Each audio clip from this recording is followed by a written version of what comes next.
Hey guys, coming back for the X-Files Season 10, Episode 3, Mulder and Scully meet the Were-Monster, and I was definitely really looking forward to this episode. I've really been enjoying the X-Files so far, and this was by far the best episode of the season. I loved this episode, and not that the first two episodes weren't very strong, it's just the first episode was a prologue. Like I said, I really do feel it was a prologue. The second episode was more of, this is what the show's gonna be. This episode combined everything that was great about the show, and it was such a different case, and I really love that. But it also, I thought, was again very psychological and really showed the character of Mulder, because a large part of this episode is Mulder crazy or not? And I really love seeing that in this episode. I thought this was definitely the strongest one so far, and if they keep making episodes like this is going to be an amazing final 3 episodes. And yes, guys, we already have 3 episodes left. I can't believe it, but there's only 6 episodes, and there's already 3 episodes left. But let's just get into this episode because I really loved it. Basically, the episode opens in the woods where a couple are huffling paint. They stare up at the moon, talking about whether or not they should be spending their life getting high when which, by the way, guys, this dialogue, hilarious. I mean, just the way that they were talking was so funny. And we see this large lizard-like monster attack a nearby man and then scares them. They rush to the aid of the man who had been attacked, who says he's fine, but then they see a body on the ground with damage to his neck, and of course, that pretty much sets up our case. Something I loved about this episode, though, that I think the other 2 episodes did, is that the first 2 episodes were completely devoid of humor. There was no humor at all in the 2 episodes, and not that that was a bad thing, it's just, this episode did it so well. I mean, this episode was so much fun, it really was, and it's not that 1 and 2 didn't have fun moments here and there, but they took themselves so seriously that here, when you give them more to deal with and you just have a fun situation like this, it really makes for, I think, a much more enjoyable episode, and I really love that. And again, last week's episode was great, it just wasn't this week's. So at the X-Files office, Mulder's upset that many of the old X-Files have been explained by science and the internet, and I found this to be very interesting. Just this little commentary we got here of how things are a lot easier to find now. I mean, a lot of people have talked about why they're reopening the X-Files, because now we have things like internets, and you can prove if theories are true or not. You know, you don't really need it, and you can definitely tell that Mulder's kind of questioning, why are we here? You know, what cases do we have? Why do we have to reopen this?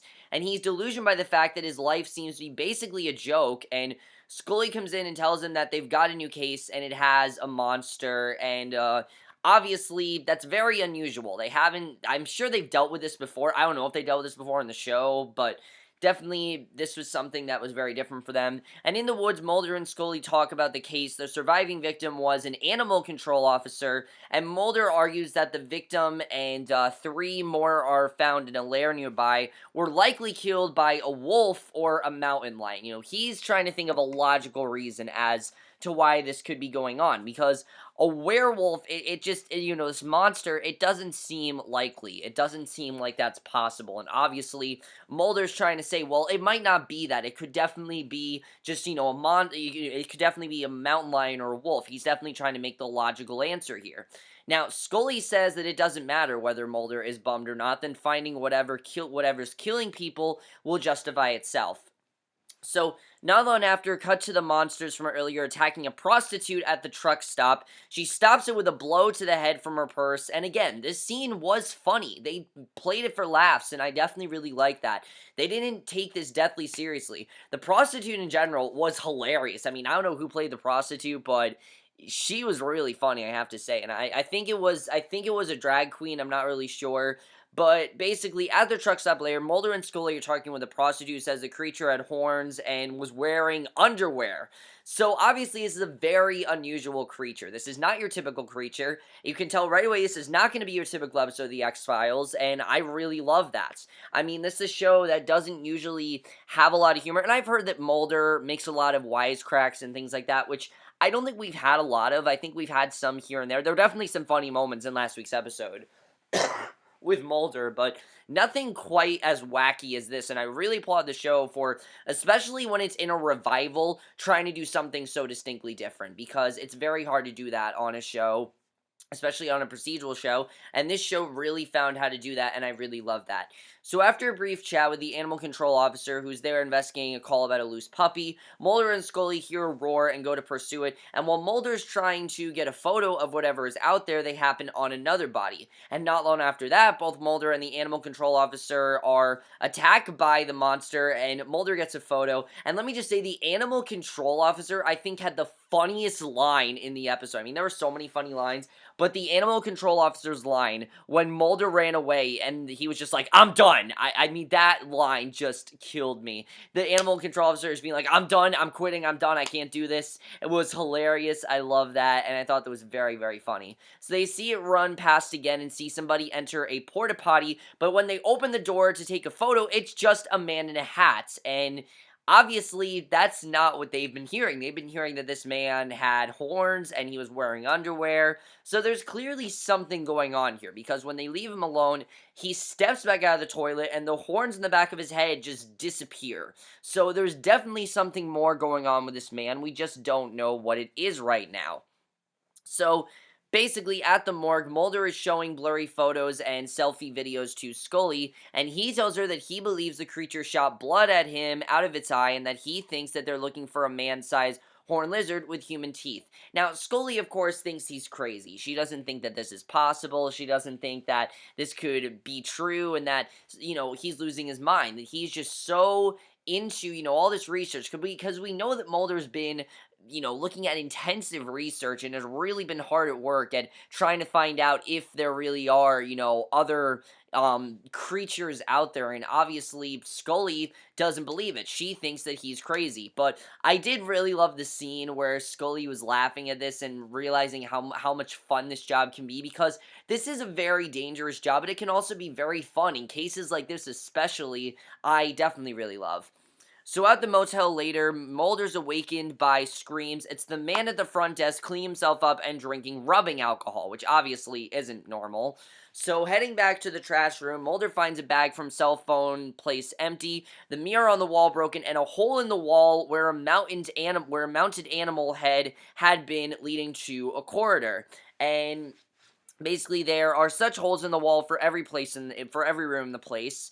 And back in the main office, Mulder comes out the other end of the corridor to find the man still drinking his rubbing alcohol. And when the man questions him coming out of the corridor, Mulder shows his FBI badge. He tells the man to come clean about what he saw in the trash room. The manager tells him about a man having a seeming psychotic episode and then morphing into a were-lizard. And again, it doesn't seem like something logical. It doesn't seem like something that could actually happen. So Mulder's really trying to think here, could this really be true? And I like that Mulder really thought, am I really going crazy here? Because we know that Mulder really, he wants to believe. And that's the thing we have to remember. He doesn't believe in these creatures. He wants to believe that they're real because he's done so much research and things like that, that he wants to believe it. But at the same time, he thinks that he could be crazy. And I definitely really love the way they showed that here.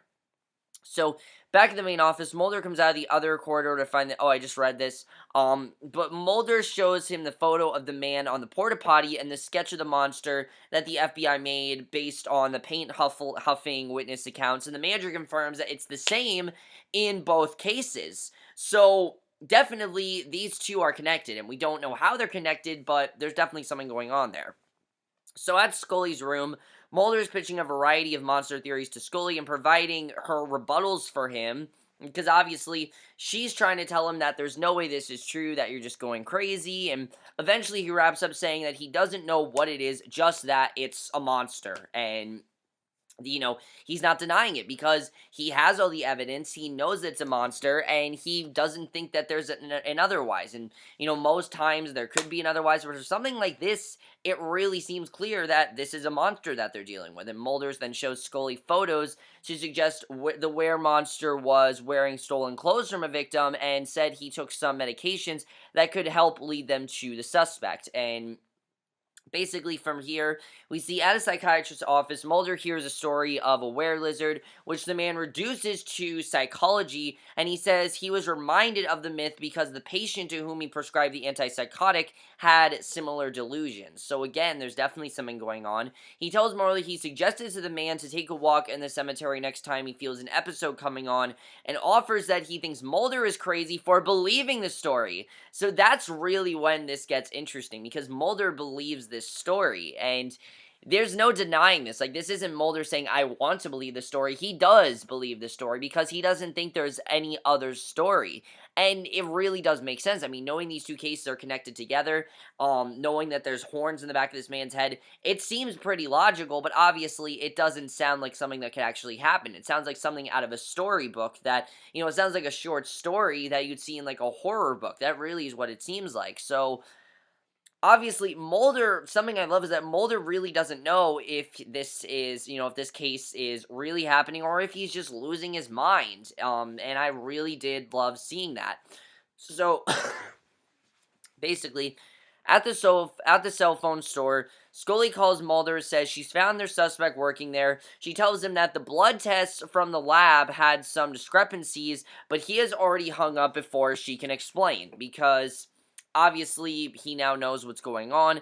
And at the cell phone store, Scully tells the man she wants to ask him some questions, and when Mulder arrives, the place is trash. Scully tells him that the man threw a fit and ran to leave, and again, we don't know what's going on there. So Mulder then runs out heading to the cemetery, knowing that he's going to be there, which was very smart of Mulder, let me just say. Very smart for him to go to that cemetery, because he knew that the man would be there, and he places flowers on this one grave, stands next to the man. Now, he went to this cemetery. Now, whose flowers he placed on a grave, I'm not really sure, but the man was placing flowers, obviously, and he stands next to the man who's been drinking, and this is when the episode got amazing, because the rest of this episode is pretty much a conversation between Mulder and this man, and Mulder tells the man to get whatever's bothering him off his chest, and the man says that he wants to kill Mulder. He straight up says that, and he smashes a green bottle of gin, goes after Mulder, and you don't know where this is going to lead. I legitimately thought that this was going to leave on a cliffhanger. I really thought that's where we're going, that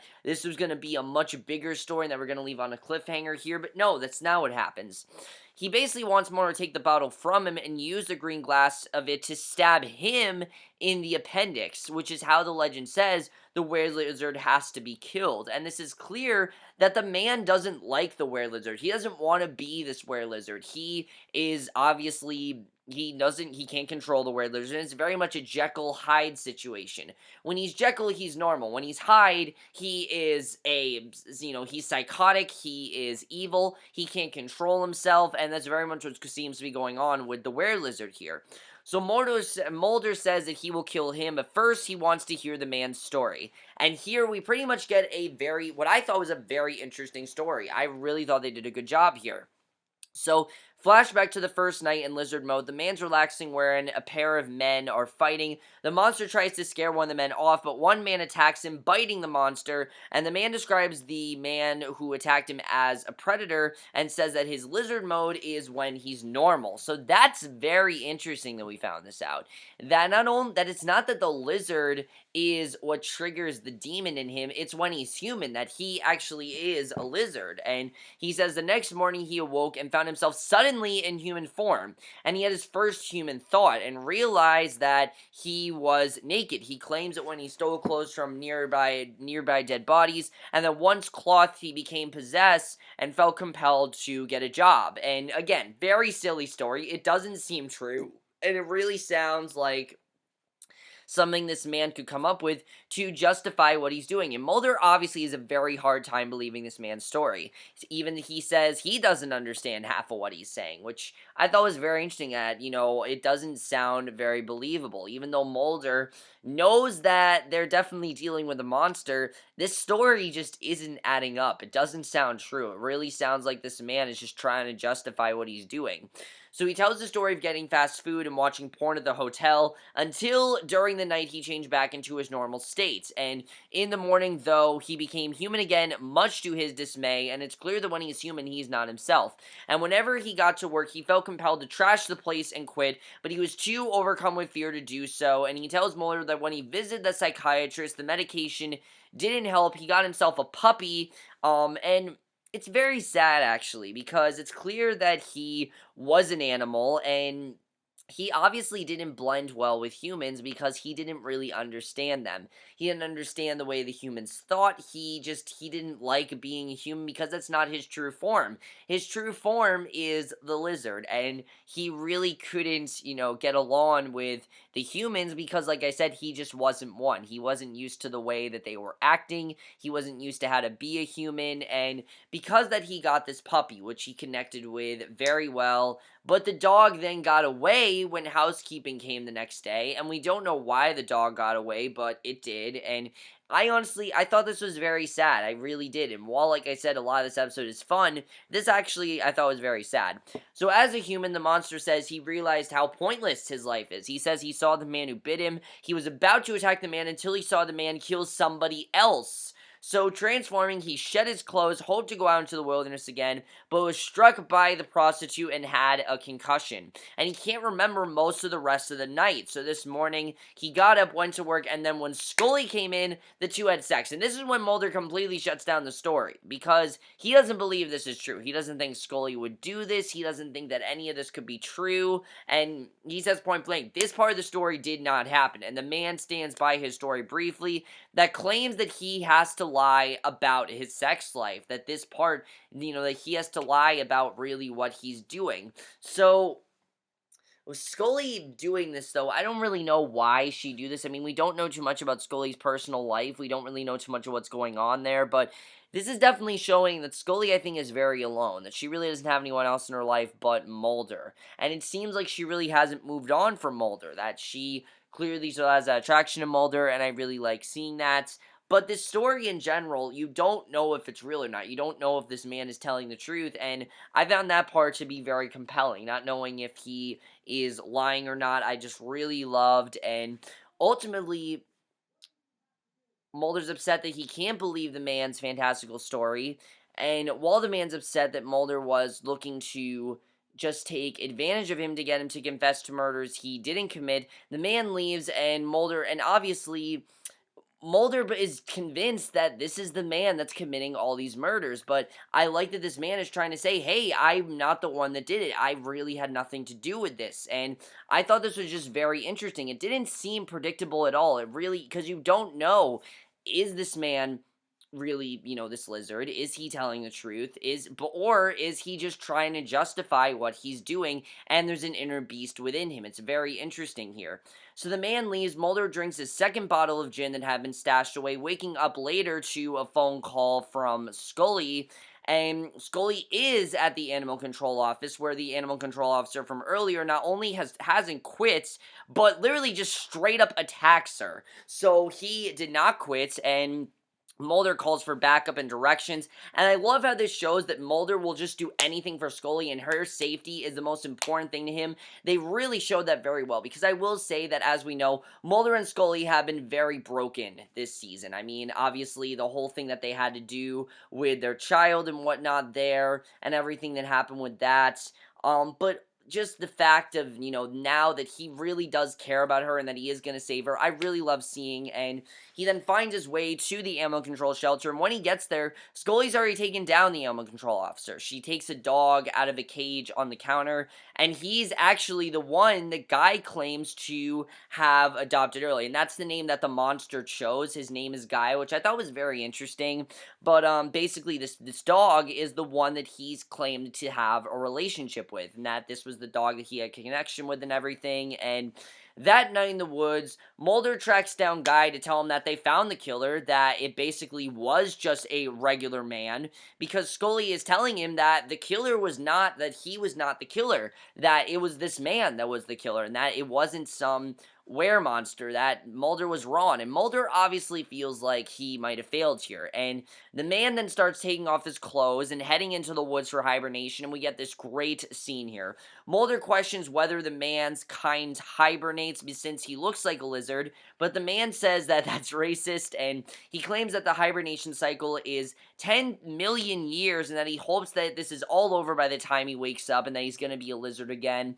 And Mulder says it's impossible, and when Guy's upset that he doesn't believe in, Mulder again says, I want to believe. He wants to believe that this is true, but he doesn't know if this is real. He just wants to believe that this man is telling the truth because he doesn't want to think that he isn't. And that makes Guy say that he's glad to have met Mulder, because it's clear that I'm sure Guy's told this story to other people and other people just haven't believed it. And as we know, he obviously has been very alone. I mean, he doesn't understand humans. He doesn't really, they don't understand him. It's clear that they don't. He's wanted to act like a lizard and he hasn't been able to. And Mulder's really, I think, the first one to really understand him. And it really just feels very genuine. I really like their scenes here.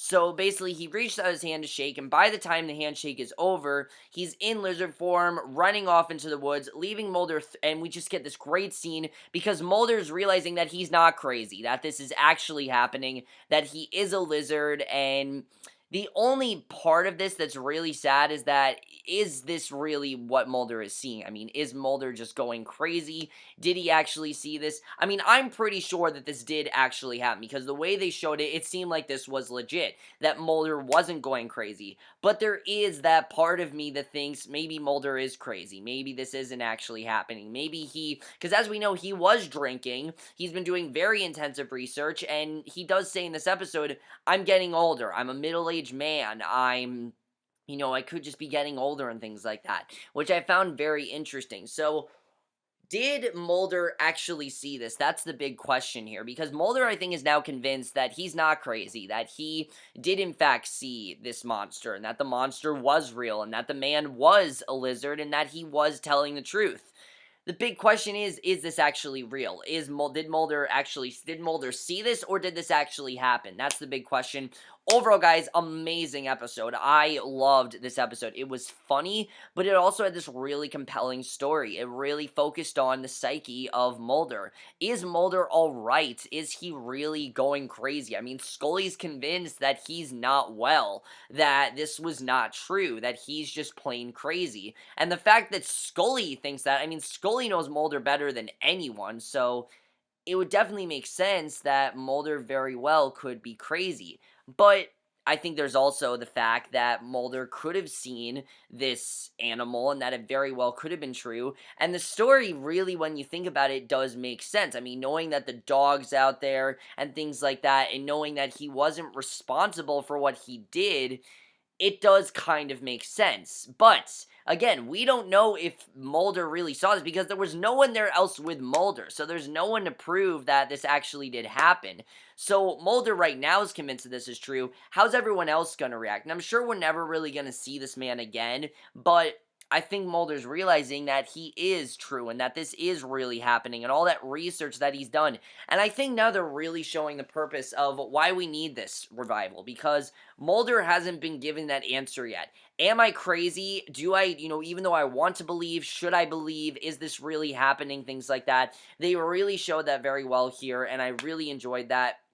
Overall, guys, I really loved this episode.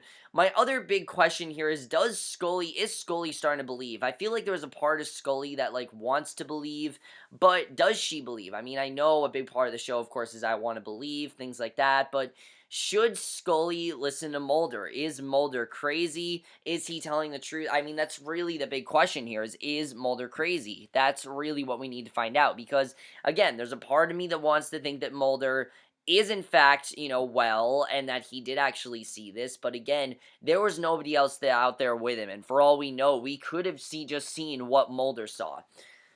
So overall, guys, I really enjoyed this episode. Quick complaint, though, about this. If you guys know, they're airing the episodes out of order. What was supposed to be episode 2 last week was actually episode 5, if you guys know that. The episode we got last week was actually the penultimate episode for the show, which does make sense because there was so much story thrown into it, but I understand why they did that because I think it just works really well as a second episode, and this worked really well as the third episode. Like I said, guys, we have 3 episodes left. I can't believe it, but we do, and I'm really loving the show. Definitely the best of the 3, without a doubt. Like I said, it was very funny, it was a very interesting case, and I really thought did well with 2 ideas. One, the idea of, am I crazy or not? And 2, the idea of this man being all alone, not having anyone else to care for him, and Mulder really making a difference in his life. I thought worked really, really well. Definitely really enjoyed that. Also, the effects here I thought were really great. Let me know what you guys saw this episode. I thought this was a very solid episode. Definitely, I think, like I said, the best of the 3. And I will see you guys in my next video, which, guys, I know you guys want my Shameless review. It is coming. I not get a chance to watch Shameless last night because of Gallivant and because of Grease Live. I didn't get a chance to watch Shameless. So, most likely, and I didn't get a chance today either because I had homework and things like that. So, most likely, I will be watching Shameless, tomorrow, and I'll be able to get it up then. I know there are people who want me to review it. I will most likely get it out. Just be patient, please. That's the one thing I ask you guys. I know you guys are very impatient. I know you guys want these reviews, and I get tweets on Twitter like, where's this review? Just be patient, guys, really. I mean, and I'm not trying to, like, make a big deal out of it, but I just want to tell you guys, just please be patient. I can't always get out everything I want to at the times I can. I try to be very consistent. You guys know that I try to make videos at least once a day for you guys, so you guys are satisfied with that. And I know you guys want certain things, but I'm going to try to get Champs out tomorrow. I'm going to try to get Supergirl, and I'm going to try to get Lucifer. I'm going to try to do all 3 of those things. We'll see what happens there. If that doesn't work out, then whatever. But let me know what you guys saw this episode. What do you think of the show in general? I'm really loving the X-Files, I have to say, and I will see you guys in my next video, which will most likely be for Shameless. If it's not that, it'll be for Supergirl, and if it's not that, it'll be for Lucifer. So I will see you guys for that. Okay, bye.